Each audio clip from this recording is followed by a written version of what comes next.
ഡൽഹിയിലെ ഏറ്റവും പ്രശസ്തയായ ഒരു രാഷ്ട്രീയ റിപ്പോർട്ടർ, പൊളിറ്റിക്കൽ കറസ്പോണ്ടന്റ് ആണ് നീരജ ചൗധരി. അവരുടെ വാക്കുകൾക്ക് രാജ്യം കാതോർക്കാറുണ്ട്. അവരുടെ ബൈലൈൻ വളരെ പ്രശസ്തമാണ്. ദീർഘകാലം ഇന്ത്യൻ എക്സ്പ്രസിലെ പൊളിറ്റിക്കൽ എഡിറ്ററായിരുന്നു. ഇപ്പോഴവര് ഇന്ത്യൻ എക്സ്പ്രസിന്റെ കോൺട്രിബ്യൂട്ടിംഗ് എഡിറ്ററായിട്ട് ഡൽഹിയിൽ പ്രവർത്തിക്കുന്നു. ഡൽഹിയിലെ മാതൃഭൂമിയുടെ ലേഖകനായി പ്രവർത്തിക്കുന്ന സമയത്ത് നീരജ ചൗധരിയുമായി പരിചയപ്പെടാനും സൗഹൃദത്തിലാവാനുമുള്ള ഒരു അവസരം ലഭിച്ചിട്ടുണ്ട്. പറഞ്ഞാലും അന്ന് തന്നെ, ആ കാലത്ത് തന്നെ ഇന്ത്യ വളരെ ശ്രദ്ധയോടെ കാത്തിരിക്കുന്ന ഒരു ലേഖിക, പൊളിറ്റിക്കൽ കറസ്പോണ്ടന്റ് ആയിരുന്നു നീരജ ചൗധരി. നീരജ ചൗധരിയുമായി കരൺ താപ്പർ നടത്തിയ ഒരു ഇന്റർവ്യൂ ദ വയർ എന്ന് പറയുന്ന ഓൺലൈൻ പ്രസിദ്ധീകരണത്തിന് വേണ്ടി അത് കഴിഞ്ഞ ദിവസം കാണുകയുണ്ടായി. വയറിനെ പറ്റി നമുക്ക് എല്ലാവർക്കും അറിയാം. മോദിയുടെ അല്ലെങ്കിൽ BJPയുടെ ഫാസിസ്റ്റ് നയങ്ങൾക്കെതിരായിട്ട് യാതൊരു വിട്ടുവീഴ്ചയും ഇല്ലാതെ പോരാടുന്ന ഒരു ഓൺലൈൻ പ്രസിദ്ധീകരണമാണ് വയർ.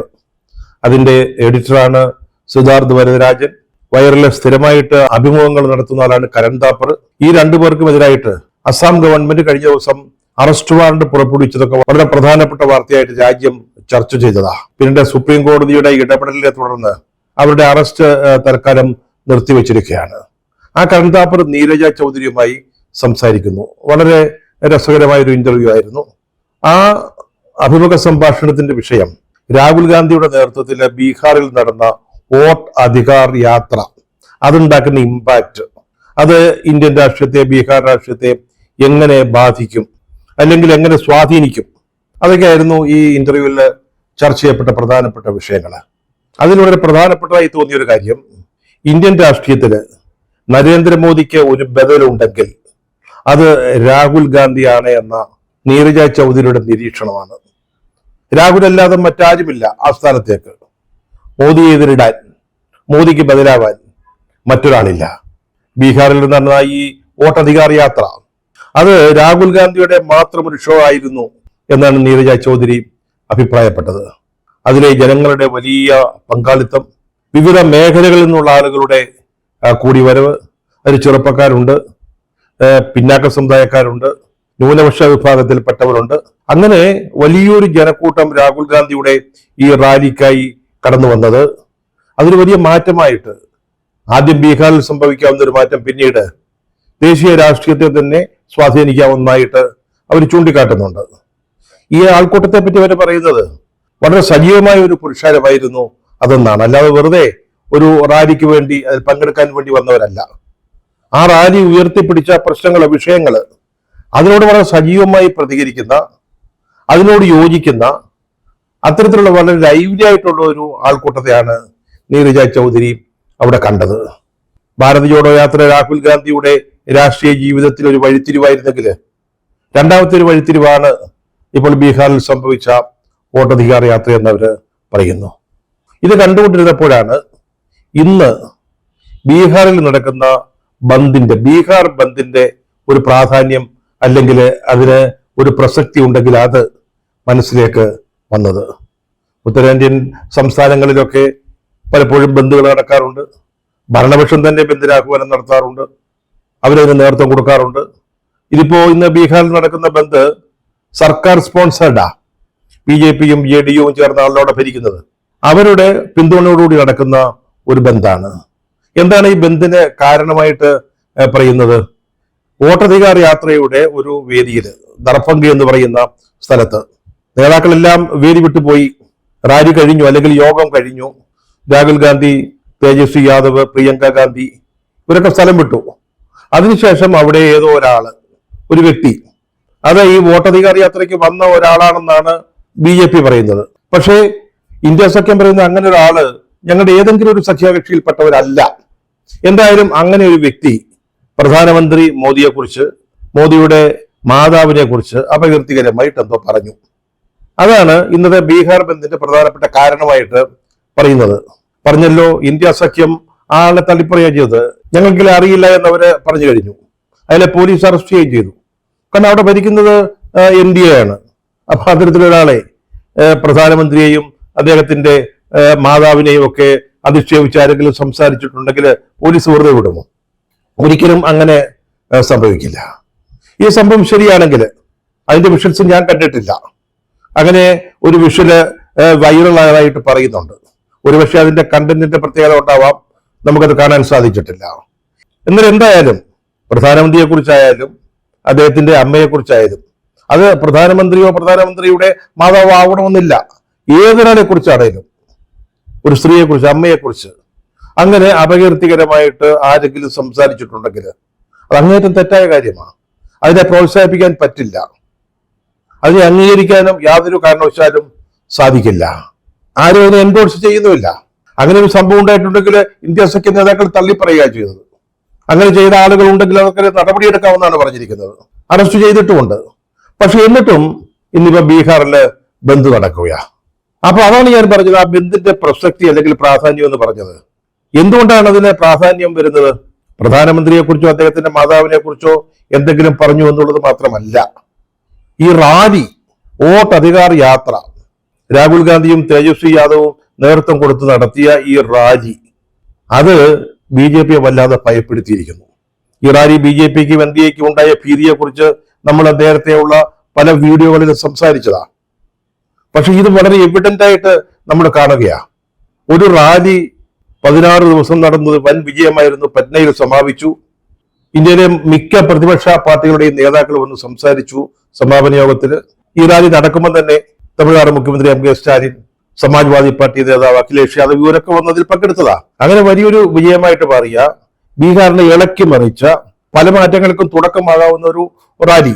അതിനെ എത്രത്തോളം BJP ഭയപ്പെടുന്നു, NDA ഭയപ്പെടുന്നു എന്നുള്ളതിന്റെ ഒന്നാന്തരം ഒരു തെളിവാണ്. അതിന് ഒരു ബദലാവാൻ, അല്ലെങ്കിൽ അതിനൊരു മറുപടിയാവാൻ, അതുണ്ടാക്കുന്ന നേട്ടങ്ങൾക്ക് തടയിടാൻ വേണ്ടി NDA ഒരു സംസ്ഥാനത്തുടനീളം ബന്ദ് സംഘടിപ്പിക്കുന്നു എന്നുള്ളത്. രാഹുൽ ഗാന്ധി അടിച്ചുവിട്ടൊരു ആകാശം, അതിനെ ഏത് വിധേനയും തടഞ്ഞേ പറ്റൂ. അല്ലെങ്കിൽ ബീഹാറിൽ 2 മാസത്തിനു ശേഷം നടക്കുന്ന തെരഞ്ഞെടുപ്പിൽ NDAക്ക് വരെ തിരിച്ചടി കിട്ടുന്നവർക്കറിയാം. അതൊരു പക്ഷേ ഇന്ത്യ മുഴുവൻ അലയടിക്കാൻ പോകുന്ന ഒരു മാറ്റത്തിന്റെ കൊടുങ്കാറ്റിന്റെ തുടക്കവും ആയേക്കാം. അതുകൊണ്ടാണ് രാഹുൽ ഗാന്ധിയുടെ വോട്ടധികാർ യാത്രയ്ക്ക് ബദലായിട്ട് ഇന്ന് ബീഹാറിൽ ഒരു ബന്ദ് നടത്തുന്നത്. ഈ വിവാദ വിഷയമായ സംഭവം നടക്കുമ്പോഴേ, അതായത് മോദിക്കും മോദിയുടെ മാതാവിനും എതിരായിട്ട് ആരോ എന്തോ സംസാരിച്ചു എന്ന് പറയുന്ന പ്രശ്നം, അന്നേരം മോദി രാജ്യത്തില്ല, വിദേശത്തെവിടെയാണ്. പക്ഷേ മോദിയെ അനുകൂലിക്കുന്ന മാധ്യമങ്ങള്, പ്രത്യേകിച്ച് ചാനലുകള്, ഇതിനൊരു മഹാസംഭവമായിട്ടങ്ങ് വളർത്തി. ഈ രാഹുൽ ഗാന്ധിയുടെ യാത്രയെ തമസ്കരിക്കുകയും അവഗണിക്കുകയും ചെയ്ത മാധ്യമങ്ങളാണ്, ദേശീയ മാധ്യമങ്ങളാണ് ഇത് ചെയ്തത്. അവർക്ക് വോട്ടധികാര യാത്ര ഒരു പ്രശ്നമല്ല. സാധാരണക്കാരായ ആളുകളുടെ വോട്ടവകാശം നഷ്ടപ്പെടുന്നത് അവരെ സംബന്ധിച്ചുള്ള ഒരു വിഷയമല്ല. അങ്ങനെ ഒരു വ്യാജ വോട്ടർ പട്ടികയുടെ അടിസ്ഥാനത്തിൽ നടക്കുന്ന തെരഞ്ഞെടുപ്പിൽ NDA ജയിച്ചു വരുന്നതിനെ ആഗ്രഹിക്കുന്ന ആളുകളാ ഈ മാധ്യമങ്ങൾ. അവരിതിനെ വല്ലാതെ പെരുപ്പിച്ചു കേട്ടോ, വലിയ സംഭവമാക്കി മാറ്റിക്കളഞ്ഞു. അപ്പോഴാണ് നമ്മുടെ മോദി ഇന്ത്യയിലേക്ക് തിരിച്ചെത്തുന്നത്. അപ്പോൾ അദ്ദേഹത്തിന്റെ കരച്ചിലായി, മൂക്കുപിഴിച്ചിലായി, നെഞ്ചത്തടിയായി, വലിയ സംഭവം. എന്റെ അമ്മയെ കോൺഗ്രസിന്റെയും RJDയുടെയും വേദിയിൽ ആരും അവമാനിച്ചിരിക്കുന്നു. എന്റെ അമ്മയ്ക്കുണ്ടായ അവമാനം എന്നെ സംബന്ധിച്ചോളം വളരെ വേദനാജനകമാണ്. അമ്മ എന്ന് പറയുന്നത് നമ്മുടെ സംസ്കാരമാണ്, നമ്മുടെ ആത്മാഭിമാനത്തിന്റെ ചിഹ്നമാണ്. ആ മാതൃഭാവത്തിനാണ് ഇപ്പോൾ വലിയ പരിക്കേറ്റിരിക്കുന്നത്, അവമാനിക്കപ്പെട്ടിരിക്കുന്നത്. എന്റെ അമ്മയ്ക്ക് സംഭവിച്ച അവമാനം എന്റെ അമ്മയ്ക്ക് മാത്രം ഉണ്ടായതല്ല, ബീഹാറിലെ അമ്മമാർക്ക്, സഹോദരിമാർക്ക്, പെൺമക്കൾക്ക്, ഇവർക്കെല്ലാം നേരിട്ട ഒരു അവമാനമായിട്ടാണ് നമ്മളിതിനെ കാണേണ്ടത് എന്നൊക്കെ പറഞ്ഞ് ഭയങ്കര വികാരപരമായ പ്രസംഗം. അത് മാത്രമല്ല, മറ്റൊരു കാര്യം കൂടെ അദ്ദേഹം പറഞ്ഞു. ഞങ്ങളുടെ അമ്മ ഞങ്ങളെ വളരെ കഷ്ടപ്പെട്ട് ദാരിദ്ര്യത്തിലാണ് ഞങ്ങളെ വളർത്തിയത് എന്ന്. അതും കൂടെ അദ്ദേഹം ഈ പ്രസംഗത്തിനോടൊപ്പം ചേർത്ത് വയ്ക്കുകയുണ്ടായി. ഇത്തരം കാര്യങ്ങളിൽ മോദിയെ കഴിഞ്ഞിട്ടേ ഇന്ന് ഇന്ത്യൻ രാഷ്ട്രീയത്തിൽ മറ്റൊരാളുള്ളൂ കേട്ടോ. ഇത്തരത്തിലുള്ള വളരെ വൈകാരികമായ വിഷയങ്ങൾ അതിവൈകാരികതയോടുകൂടി അവതരിപ്പിക്കാനും അത് ജനങ്ങളുടെ ഇടയിൽ ഇമ്പാക്ട് ഉണ്ടാക്കത്തക്ക രീതിയിലും കൈകാര്യം ചെയ്യാൻ മോദി കഴിഞ്ഞിട്ടേ വേറെ ആളുള്ളൂ. അത് അദ്ദേഹം വളരെ മനോഹരമായിട്ട് നിർവഹിക്കുകയും ചെയ്തു. ഇതുപോലുള്ള സന്ദർഭങ്ങളിൽ ഏറ്റവും നന്നായിട്ട് കച്ചവടം നടക്കുന്ന 2 ചരക്കുകളാണ്. ഒന്ന് ദാരിദ്ര്യം, രണ്ടാമത്തേത് അമ്മയോടുള്ള, നമ്മുടെയൊക്കെ അമ്മമാരോടുള്ള നമ്മുടെ ബന്ധം. അത് വികാരപരമായിട്ട് കൈകാര്യം ചെയ്താൽ പ്രയോജനമുണ്ടാവും. ഈ ദാരിദ്ര്യത്തെക്കുറിച്ച് നേരത്തെയും മോദി പലപ്പോഴും പറഞ്ഞിട്ടുള്ളതാ. അദ്ദേഹത്തിന്റെ ചെറുപ്പകാലം ഏതോ ഒരു റെയിൽവേ സ്റ്റേഷനിൽ ചായ കച്ചവടം നടത്തിയിരുന്ന കഥ, അതുപോലെ അദ്ദേഹം വാഷ്റൂം കഴുകുന്നതിന്റെ ചിത്രങ്ങള് പൊതുജനങ്ങളുടെ മുമ്പിലേക്ക് ഇട്ടുകൊടുത്തിട്ടുണ്ട്. അങ്ങനെ വളരെ ദാരിദ്ര്യത്തിൽ വളർന്ന ഒരാളായിട്ടാണ് അദ്ദേഹം സ്വയം ജനങ്ങളുടെ മുമ്പിൽ ചിത്രീകരിച്ചിട്ടുള്ളത്. അങ്ങനെ ഈ വളരെ ദരിദ്രനായി ജീവിച്ച, അല്ലെങ്കിൽ പട്ടിണിക്കാരനായിരുന്ന നമ്മുടെ നരേന്ദ്രമോദി 90കളുടെ തുടക്കത്തിൽ തന്നെ ഈ ലോകത്തിന്റെ വിവിധ ഭാഗങ്ങളിൽ സഞ്ചരിച്ചിട്ടുണ്ട്, യാത്ര ചെയ്തിട്ടുണ്ട്, പര്യടനം നടത്തിയിട്ടുണ്ടെന്നാണ് ഇപ്പോൾ തെളിവുകൾ പുറത്തേക്ക് വരുന്നത്. അദ്ദേഹം വാഷിംഗ്ടണിൽ വൈറ്റ് ഹൗസിന് മുമ്പിൽ നിൽക്കുന്ന ചിത്രം, പാരീസിൽ ഈഫൽ ഗോപുരത്തിന് മുമ്പിൽ നിൽക്കുന്നതിന്റെ ചിത്രം, അങ്ങനെ പല പല വിദേശ രാജ്യങ്ങൾ സഞ്ചരിച്ചതിന്റെ തെളിവായിട്ടുള്ള ചിത്രങ്ങൾ ഇപ്പൊ നമുക്ക് കിട്ടുന്നുണ്ട്, കാണാൻ കഴിയുന്നുണ്ട്. ഏത് ദാരിദ്ര്യത്തിലായിരുന്നു അദ്ദേഹം, എന്ത് പട്ടിണിക്കാരനായിരുന്നു. ഇതൊക്കെ അദ്ദേഹം വൈകാരികമായിട്ട് ഉപയോഗിക്കുന്ന ചില പൊടിക്കൈകളാണ്, സാധാരണ ജനങ്ങളെ ആകർഷിക്കാൻ നടത്തുന്ന ചില ശ്രമങ്ങള്. അതുപോലെയാണ് ഇപ്പോൾ ഈ ദർഭംഗയിൽ നടന്നു എന്ന് പറയപ്പെടുന്ന, നടന്നിട്ടുണ്ടെങ്കിൽ നിർഭാഗ്യകരമായ ഈ സംഭവത്തെ അദ്ദേഹം വലിയ തോതിൽ കൈകാര്യം ചെയ്യുന്നത്. ഈ ചരിത്രം എന്ന് പറയുന്നത് ഒരു വല്ലാത്ത സംഭവം കേട്ടോ. അതിന്റെ ഈ താളുകളില് നമുക്ക് ഇഷ്ടപ്പെടാത്ത അല്ലെങ്കിൽ നമ്മൾ ഓർമ്മിക്കാൻ ആഗ്രഹിക്കാത്ത ധാരാളം കഥകളും ചിത്രങ്ങളും ദൃശ്യങ്ങളും ഒക്കെ അങ്ങനെ ഉറങ്ങിക്കിടക്കുകയാ.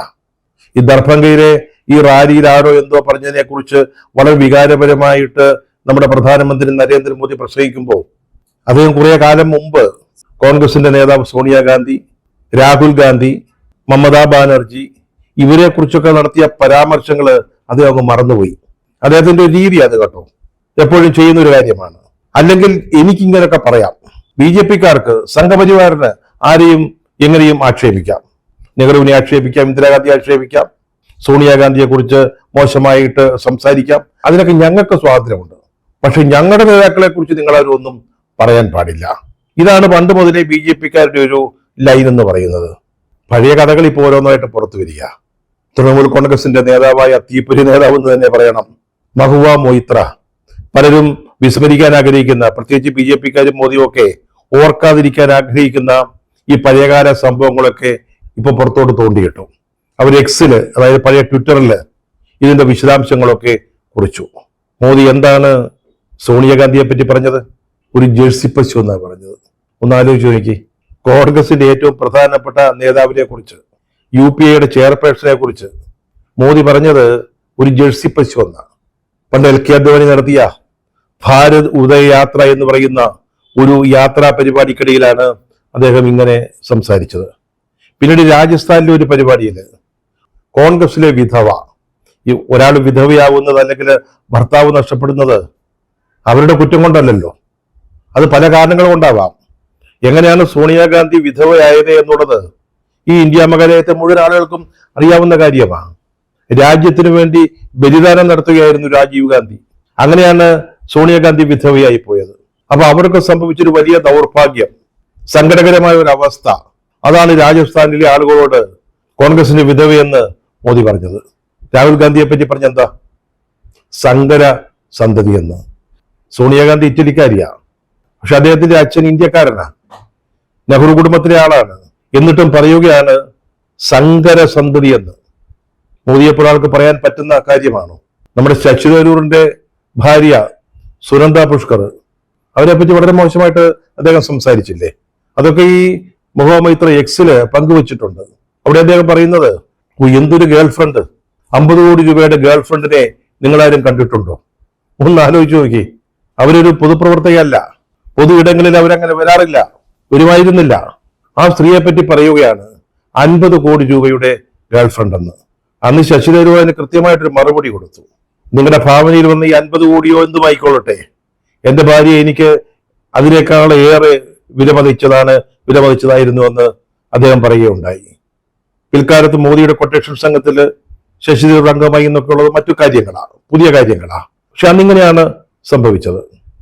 അതുപോലെ പശ്ചിമ ബംഗാളിലെ ഒരു തെരഞ്ഞെടുപ്പ് യോഗത്തില് ബംഗാളുകാരുടെ ദീദിയായ മമതാ ബാനർജിയെ പറ്റി വളരെ മോശമായ രീതിയിൽ ഇദ്ദേഹം സംസാരിക്കുകയുണ്ടായി.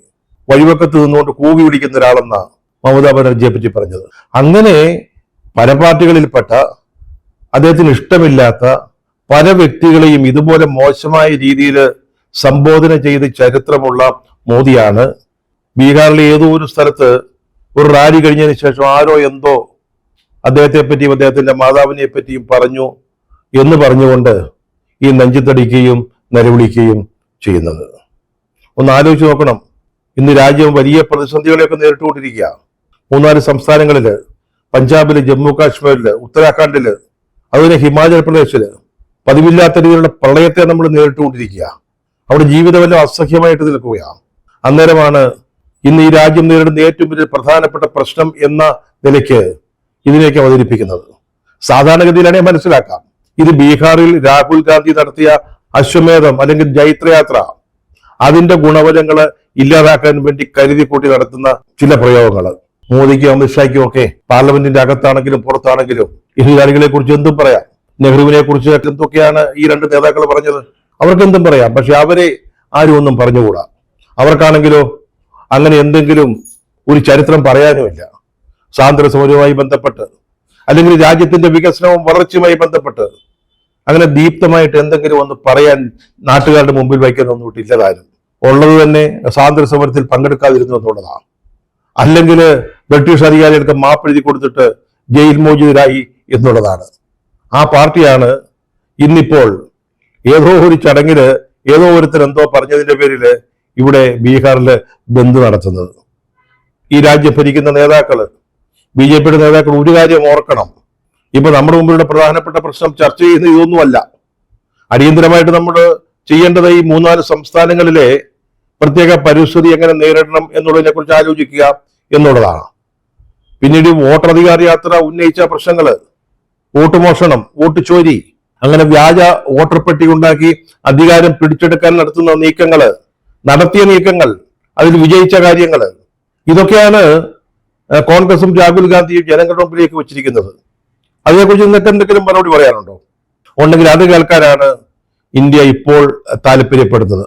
അല്ലാതെ നിങ്ങൾ ഈ ബീഹാർ ബന്ദ് നടത്തിയത് കൊണ്ടൊന്നും രാഹുൽ ഗാന്ധി ഉയർത്തിവിട്ട ഈ കൊടുങ്കാറ്റ് ശമിക്കും എന്ന് ആരും കരുതണ്ട.